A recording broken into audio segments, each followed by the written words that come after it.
Alright guys, here we are. Take two, trying to help you guys with wrapping presents. This will hold true for any present, but specifically here at Christmas, I know people struggle trying to figure out how to wrap presents.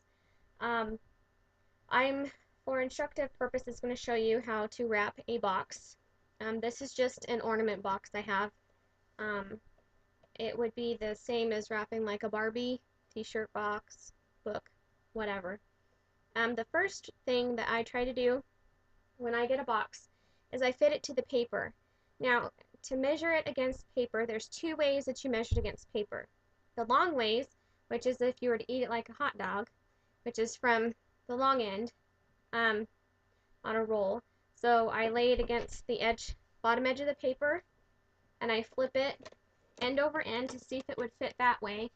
And in this case it does, and it provides a pretty good fit. The other way is like if you're going to eat it like a hamburger and go the long way or the shorter way over the paper, and you'd be wasting more paper that way. So I'm actually going to cut the paper as if you were going to lay the box the longer way, as if it were a portrait, not a landscape. So to fit it and make sure that you have enough to cover the side so that there's no peeking through, which I have seen happen before in boxes, I always take the edge of the paper and make sure that I have enough to completely cover the edge of the box, and leave enough measured that way.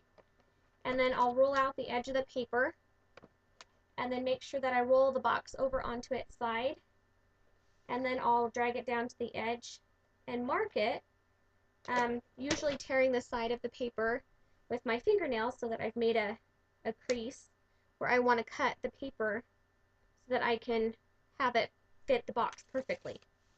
So with that done, I'm going to take the box off the paper, and they have all sorts of nifty cutting implements. I do have them. My kids run off with them. 3M makes an excellent gift wrapping cutter. But in this case, I'm just going to take scissors. Everybody should have a pair of scissors, and I leave them open just a little bit to cut the paper. And I just grab a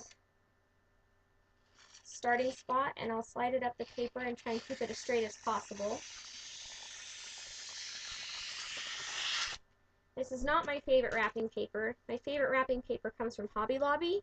It's got grid lines on it, so you can cut a perfectly straight line. They have their Christmas wrap on for like 50% off right now, and it's like $2.50 a roll, and it's beautiful wrap. Just a tip. I love them. I take the box, and I will put the item side face down, and take the bottom edge of the wrap, and take the bottom edge of the paper, and make it match the edge of the box, and take a piece of tape, and tape that to the bottom, making sure that I have an even amount of paper on the sides to cover the edges of the box where we had that allowance earlier. So I'll tape it there, and then I'll take the edge of the box and make sure that I push it tight so that there's no baggy on the ends. See how that's nice and tight? And then I'll pull the paper over the end. Stupid thing there. And this is another part where if the box had been a little too short here, there may have been too much extra paper. At that point, what you'd want to do is determine how much you wanted to cut off at that point. I usually say anything about middle of the box is okay. Anything longer than that, you're going to want to make a seam by folding the bottom of the paper up to about the middle of the box, creating a crisp crease and cutting it, and then securing it down with a piece of tape. I use Scotch tape by 3M. The satin finish is my favorite. And I'm just going to use one piece of tape in the middle of the box for this purpose. With a t-shirt box, they tend to be longer this way, and so you'll probably need two. Now, this is two different options I have. When I was packing candy at See's Candies during the holidays, they taught us one trick that would allow us to wrap a piece of or a box of chocolate really fast. So we could work on one end at a time and not have to sit and do one box like this. We had limited counter space. they taught us to smash the bottom of the box. So what we would do is we would take one corner of the box and lay it on its corner. So we would flatten out this side on the bottom and then do the same on the other side. So we would have a flat working surface and we could work on the top of the box. That way we would decrease the surface area that we had to take up on a counter while we were working. I thought it was pretty brilliant. So when you're working on the ends of your box, people tend to get pretty creative because they don't know how to finish them. This is how I finish the edge of a box. I take my index finger and I push down the middle of the paper down towards the box. And I'll take my other hand and I'll pinch so it makes a triangle in the corner here. And then I'll pinch that to make a perfect corner, and I'll do the same thing to the other side. And now, because you guys have a pretty good view down the tunnel, it's just the same thing.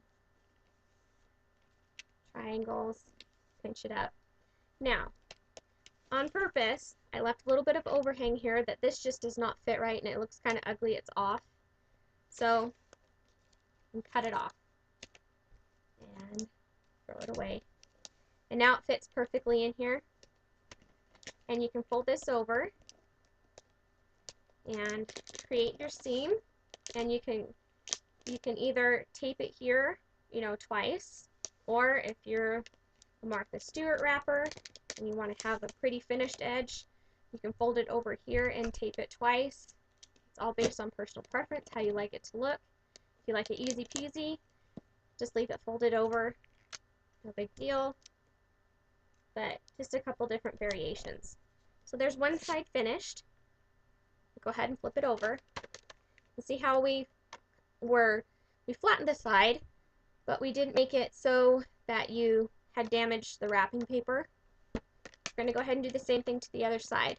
I'm flattening it with my index finger, so I'm able to pull a triangle. Another triangle. Same thing on this side. Triangle. Triangle. And the side that always gets tucked under is the side with the seam on the bottom. You always want that side to go down first. Then fold the other side under. And see how this one just fits pretty perfect. You can tape that there, or again the Martha Stewart way. She would fold it under mid-tape, or mid-box. And then she uses double sticky tape. I think it's obnoxious and unnecessary. But she likes everything pretty and finished. But one piece of tape here, one piece of tape over here, and then you have another finished seam on your box. And there you have your wrapped Christmas present. I hope you guys found that easy enough. If you have any questions, leave me a comment, Facebook me, let me know. I hope you guys have a Merry Christmas. Have a good one. Bye.